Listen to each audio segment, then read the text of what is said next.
Hello everyone. Now today we shall see the final methods, that is fifth type, titration of mixture of metal ion selectivity, masking and demasking agent. Now in this we have to study three methods, that is by controlling the pH of the solution, by using masking agents and by selective demasking agents. So let us start with the first method by using or we say by suitable control of the pH of the solution. Now this is generally based on the stability of the metal EDTA complex. Now whenever we take a metal solution, titrate it with EDTA, it gives a stable metal EDTA complex. This stability is different in every case. So we say it is dependent on the pH of the reaction medium. That is, say for example, if we consider alkaline earth metals, these are completely dissociated in weakly acidic solutions, whereas bismuth, iron or chromium are readily formed in this pH. So it depends on the pH of the solution, or we say the reaction medium that we provide for the formation of metal complexes. So based on this, we can determine the concentration of the metal ion in the solution. Now see, we have bismuth, which can be effectively titrated with the chelating agent, say EDTA, in presence of an alkaline earth metal. That means if a mixture is given of an alkaline earth metal with bismuth, because alkaline earth metal gets completely dissociated in pH 2, bismuth can be identified if it is present along with the alkaline earth metals. We say only bismuth and thorium can be titrated in acidic medium using xylenol orange or methyl thiamol blue as an indicator, and other bivalent positive ions do not get titrated with EDTA in this acidic medium.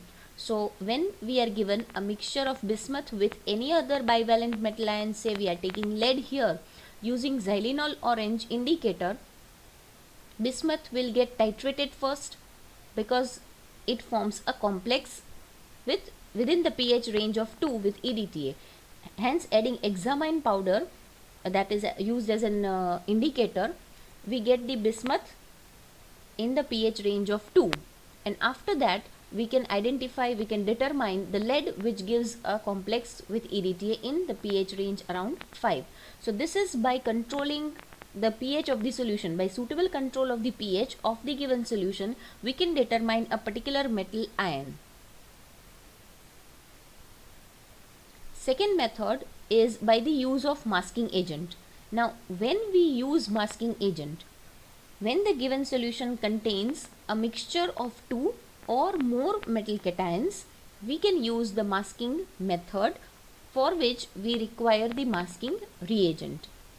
Now here we say EDTA reacts with all the metal ions present in the given solution, so it becomes difficult to identify or to analyze the concentration or the amount of each metal ion present in the solution.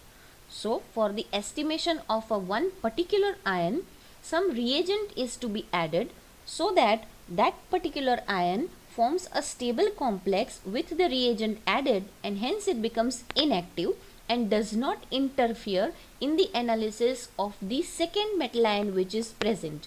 This method is known as masking, and the reagent which is added is called a masking agent. See, we define masking as a process in which a substance without the physical separation, right, it is not separated out by using any of the separation method or filtration or anything. It is there in the solution present, but it is just transformed so that it forms a stable complex, and hence it becomes inactive so that it does not participate in the reaction, right. It does not it is masked, in short. The most important aspect of the masking agent is it must not form the complex with all the metal ions present in the solution. It should be specific. Whichever metal ion we want to determine, it should remain free in the solution, but the other interfering ion only should form a complex with the masking agent. Such masking agents are employed that form a more stable complexes with the interfering metal ions than that of the other ions which are to be analyzed. For example, heavy metals like cobalt, copper and lead, these can be separated in the form of insoluble sulfides using sodium sulfide. When we add sodium sulfide, copper can form insoluble sulfide, copper sulfide, cobalt forms cobalt sulfide, or lead forms lead sulfide. So this also can be separated by forming insoluble sulfide, and hence it can be filtered, decomposed and then titrated with disodium EDTA. So we take an example of a masking agent. A masking agent used generally is a cyanide ion, because it forms a stable cyanide complex with the cations like copper, cadmium, cobalt, nickel, zinc, silver and platinum. So any metal ion reacting with the cyanide ion gives the formation of metal cyanide complex, which remains in the solution in this stable form. Hence the other metal ion under analysis is free and only that ion is reacted. However, we see that it does not form, cyanide ion does not form a stable complex with alkaline earth metals like beryllium, magnesium, calcium, strontium, barium and lead. In case of iron analysis, a small amount of iron can be masked by the cyanide, but it has to be reduced first to Fe+2 from Fe+3. So before adding masking agent, we have to add ascorbic acid so that Fe+3 gets reduced to Fe+2. Okay. Other than that also, for titanium or Fe+3 ion or aluminium, triethanol amine can be used for masking. These are the metal ions masked, and these are the metal ions which does not form a stable complex with cyanide ion masking agent. Okay, now whenever you are given a mixture, say for example we take a mixture of zinc and lead, we add a masking agent KCN. Now here what happens? We know that KCN forms a stable complex with zinc ion in the form of zinc cyanide. So in the solution we have zinc cyanide in its complex form. Hence we say zinc is now inactive in the solution. So in the solution now only lead ion is free, and hence lead ion reacts with the titrating agent EDTA which is added, wherein the zinc does not interfere because it is masked. This is an example. So we determine the amount of lead by this titration, and we can also determine the total amount by titrating the mixture with EDTA, and by taking the difference between these two we can determine the amount of zinc present in the solution. Now how we can determine the metal ions in the solution? By using selective demasking agents.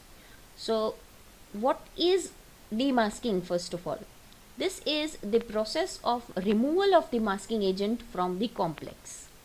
Okay, so for using demasking agent, the solution has to be masked first. Okay, so first masking agent is to be added, then only we can go for the demasking. Demasking is generally for the masked complex, where the metal and the masked reagent which is there, it gets demasked and metal becomes again free.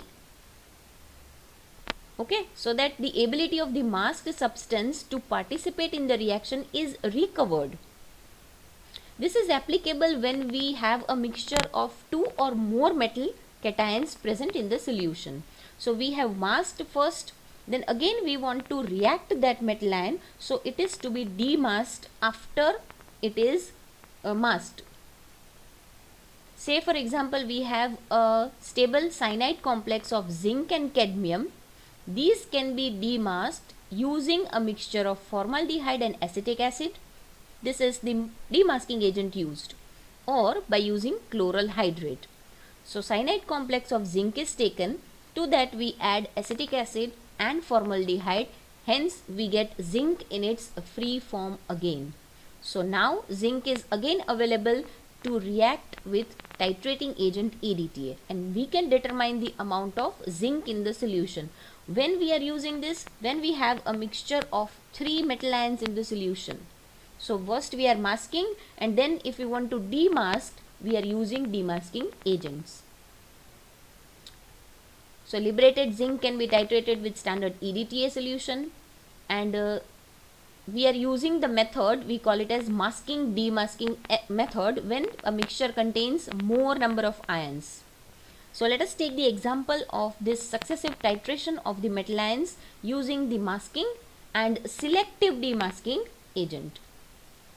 Say we have taken a mixture which contains magnesium, zinc and copper in the solution.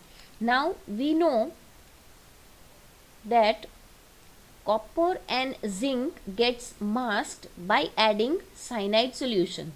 Okay, now let us look at the first step. First step, it is 25 ml of the mixture which is given. We add excess of standard EDTA solution to that. Remaining EDTA is back titrated with standard zinc sulfate or magnesium sulfate using indicator, metal ion indicator, and hence we get the volume, total volume of magnesium, zinc and copper of all the metal ions, that is A.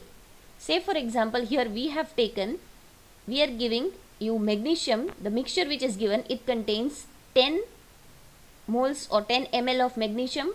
This is for an example. Okay, say the concentration or the amount of magnesium in the given mixture is 10, zinc is 15 and copper is 20. How we will determine this? So first is the titration of all the metal ions present in the solution. So that is, say we get around 45 ml, that is A, for all the 3 metal ions present in the solution.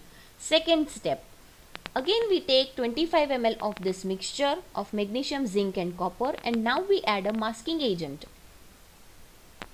So cyanide ion is added as a masking agent. Now we know that cyanide ion masks only zinc and copper. However, magnesium remains free in the solution.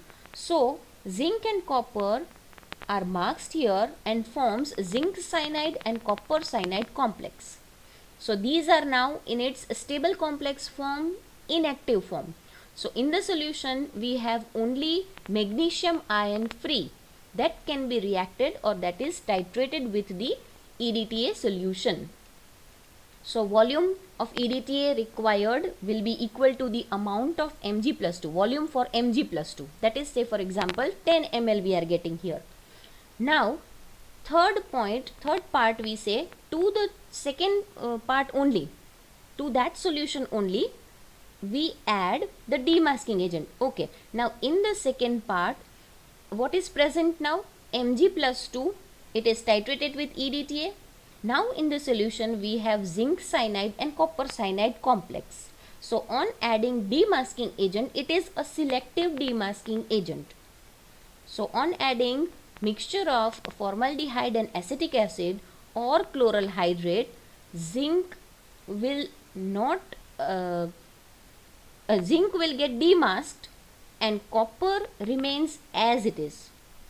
Okay, so this is selective demasking, where zinc which is masked gets demasked here, whereas there is no effect on the copper.